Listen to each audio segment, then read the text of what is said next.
जय जिनेंद्र। आप ही के अपने शहर हैदराबाद के 9 साथियों ने मिलकर 2016 में सेवा के माध्यम से हेल्थ केयर इंडस्ट्री में कमाल कर दिया।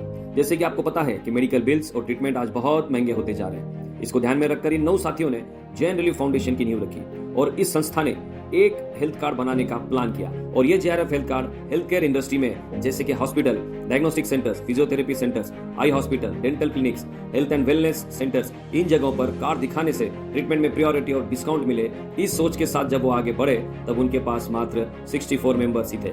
लेकिन कहते हैं ना, इरादे मजबूत हो और नियत साफ हो तो आप मंजिल तक पहुंच ही जाते हो। इनकी कड़ी मेहनत और समाज के सपोर्ट से आज इस ऑर्गेनाइजेशन में सिर्फ हैदराबाद में 58,000 से ज्यादा रजिस्टर्ड मेंबर हैं और साथ ही इस कार्ड से सिर्फ हैदराबाद में ही वो लोग हर वर्ष 12 से 14 करोड़ की डायरेक्ट बचत हो जाती है और ये राशि अब तक 65 करोड़ से अधिक तक पहुंच चुकी है।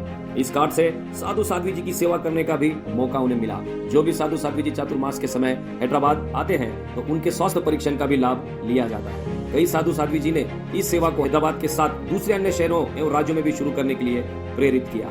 अतः उसे कामयाबी 2022 में मिली और जेआरएफ ने उनके सर्विसेज को तेलंगाना के अलावा मध्य प्रदेश, कर्नाटक, महाराष्ट्र, गुजरात के साथ 23 राज्यों के 194 शहर और ग्राम तक इसे विस्तारित किया। साथ ही वन कार्ड और वन नेशन के तहत अब कोई भी जेआरएफ सदस्य भारत के किसी भी शहर में जरूरत पड़ने पर इस जेआरएफ हेल्थ कार्ड का बेनिफिट ले सकते हैं। आज जेआरएफ का नेटवर्क जम्मू कश्मीर से लेकर कन्याकुमारी तक और भूज से लेकर असम तक फैला हुआ है तथा जेआरएफ के 9,400 से अधिक टाई अप सेंटर्स पूरे भारत में है। इन टाई अप सेंटर्स में जेआरएफ मेंबर्स को 10% से लेके 50% तक का डिस्काउंट मिलता है। इससे हर वर्ष करोड़ों रुपए की बचत की हो जाती है। जेआरएफ का मिशन भारत के प्रत्येक जैन परिवार के घर में जेआरएफ का हेल्थ कार्ड हो और इसी हेल्थ कार्ड से हर वर्ष 100 करोड़ रुपए बचाने का इनका लक्ष्य है। और हाँ, साथ ही हर चेहरे पर हंसी और खुशी।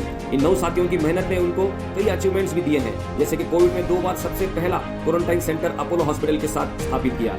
साधु साध्वी जी को वैक्सीन दिलाने के लिए पीएमओ और हेल्थ मिनिस्ट्री से निरंतर संपर्क करके बगैर किसी आईडी प्रूफ के वैक्सीन दिलाने का भी लाभ भी जेआरएफ को मिला तथा सभी साधु साध्वी जी को उनके स्थान पर जाकर वैक्सीन दी गई। इसके साथ ही वैक्सीन महोत्सव के अंतर्गत 9,000 से ज्यादा लोगों को वैक्सीन भी दिया गया। इन सेवाओं को देखते हुए तेलंगाना के पूर्व गवर्नमेंट ने जैन रिलीफ फाउंडेशन को एज अ एनजीओ रिकॉग्नाइज किया।